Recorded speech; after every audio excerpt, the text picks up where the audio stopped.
नमस्कार, ज्ञान एक खोज चैनल में आपका स्वागत है।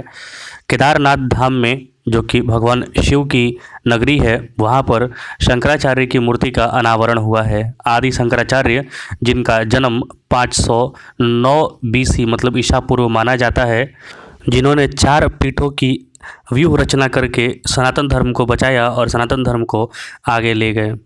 प्रधानमंत्री मोदी ने 400 करोड़ की लगभग एक परियोजना से वो बना मूर्ति का अनावरण किया और उसमें बहुत सारा केदार धाम में प्रोजेक्ट का काम हुआ है। मंदिर का निर्माण भी उसमें किया गया है। अगर आप ध्यान देंगे, याद होगा तो 2013 में केदारनाथ में भयंकर तूफान या फिर बादल फटने से वहाँ पर बारिश हुई थी, जिससे बहुत सारा चीज़ खंडित हो गया। आइए जानते हैं इस 12 फुट ऊंचे भव्य मूर्ति की रचना किसने की, किसने इसे कलाकारी से, अद्भुत कलाकारी से सजाया। इनका नाम है अरुण योगीराज, जो कि कर्नाटक के मैसूरू के रहने वाले हैं। इन्होंने अपने में बताया अपने इंटरव्यू में कि लगभग 14 घंटे इन्होंने और इनकी टीम ने काम किया, तब जाके ये इतिहास रचने में कामयाब हुए। एक बार पुनः जो शंकराचार्य जो कि कलाधी एक गांव है केरला में, वहां से उन्होंने अपनी यात्रा प्रारंभ की थी और पूरे भारत को एक सूत्र में पिरोया था। आज फिर से एक बार मूर्ति जो है, उनकी जो शिल्प कला है की जो मूर्ति है, वो वहीं से मतलब कर्नाटक के मैसूरू में सरस्वतीपुरम से लाई गई है केदार धाम में स्थापित करने के लिए, जिसका मोदी जी ने अनावरण किया है। जब 2013 में भयंकर बादल फटा था और वहाँ पर विनाश तांडव हुआ था, तो 100 हज़ारों की मात्रा में 100 इधर उधर पड़े हुए थे और केंद्र में उस समय कांग्रेस सरकार थी, जिसने बड़े बेदर्दी तरीके से उनका हैंडल किया था। उनको अंतिम संस्कार तक की सुविधा उपलब्ध नहीं कराई गई थी। उस समय मोदी ने वहाँ के जो उत्तराखंड के जो कांग्रेस के मुख्यमंत्री थे विजय बहुगुणा, उनको मिल के कहा था कि मुझे केदारनाथ धाम को पुनः बनवाने दीजिए, जिसको विजय बहुगुणा ने रिजेक्ट कर दिया था। कांग्रेस की सरकार ने रिजेक्ट कर दिया था ऑफ़र को। लेकिन भगवान जो करते हैं सब सोच समझ के करते हैं। 2014 में बीजेपी की सरकार आई और वो काम पुनः मोदी के अंडर में ही हुआ और मोदी ने उसे लगभग 400 करोड़ के प्रोजेक्ट को, जिसमें कि वहाँ के जो मंदिर जो टूट फूट हुआ था उसको ठीक करना था, जो कांची शंकराचार्य की जो मूर्ति जो स्थापित की गई थी आजकल के शंकराचार्यों द्वारा, वो भी खंडित हो गई थी, उसे पुनः स्थापित किया गया। अरुण योगीराज की अद्भुत कला का प्रदर्शन देखिए। आइए, आज भाई दूज है और भाई दूज की कथा हम जानने का कोशिश करते हैं। इसमें क्या कथा में बताया गया है, मैंने पहले भी आपको बताया है।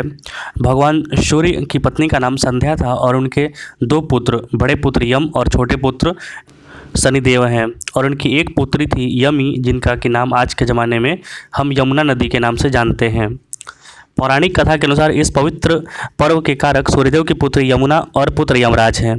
देवी संज्ञा अपने पति सूर्यदेव के ताप को सहन न कर सके, इसलिए वह सूर्यदेव के पास अपनी छाया को छोड़कर तप करने चली गई।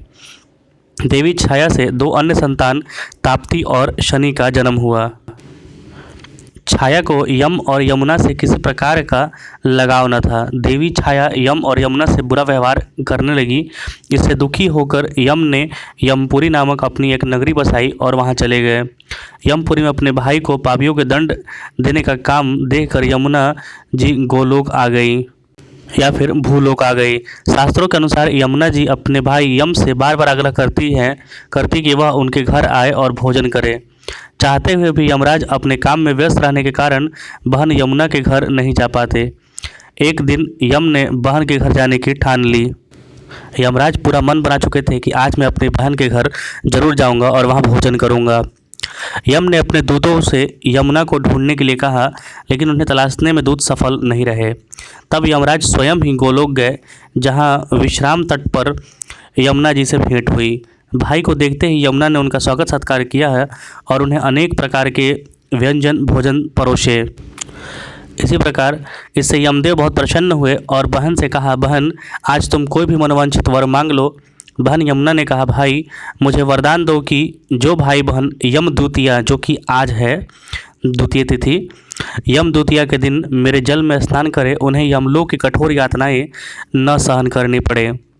यमदेव ने कहा, तथास्तु, ऐसा ही हो। परंतु जो भाई अपनी बहन का तिरस्कार करेंगे, उन्हें मैं यमपास से बांधकर यमपुरी ले जाऊंगा। यदि वे तुम्हारे जल में स्नान करके सूर्यदेव को अर्घ्य देंगे तो उन्हें स्वर्गलोक में स्थान मिलेगा। तो आज जो कि यमुना नदी है जो निकलती है यमुनोत्री से, जिसे उत्तराखंड में 4 धाम की भी संज्ञा दी गई है, यमुनोत्री, गंगोत्री, केदारनाथ और बद्रीनाथ। तो आज यमुना नदी में स्नान करके और वहाँ दान देने की भाई बहन के लिए और बहन अपने भाई के लिए सुरक्षा और भले की कामना करता है। यही कथा है भाई दूज की। तो आप सभी इसे याद रखिए और यमुना नदी में स्नान करके अपनी मनोकामना अपनी बहन के लिए मांग सकते हैं। अगर आप यमुना नदी के आसपास नहीं रहते हैं तो भी जिस जल को स्नान कर रहे हैं आप, जिस जल से, उस जल को यमुना नदी मान के प्रणाम करके उससे स्नान कर लीजिए। और अगल बगल जो भी मतलब नदी है वहाँ पर जाके कीजिएगा स्नान, तो बहुत ज़्यादा अच्छा रहता है। वैसे भी शास्त्रों में हर एक बहती हुई नदी को गंगा का समान, गंगा के सदृश माना गया है। तो उसी में मन से मानने पर वो गंगा यमुना नदी बन जाती है। तो माता का ध्यान करते हुए आप पूजा पाठ कीजिए और लाभ लीजिए। मिलूंगा नए वीडियो में। आपको कैसा लगा ज़रूर बताएं। बहुत बहुत धन्यवाद।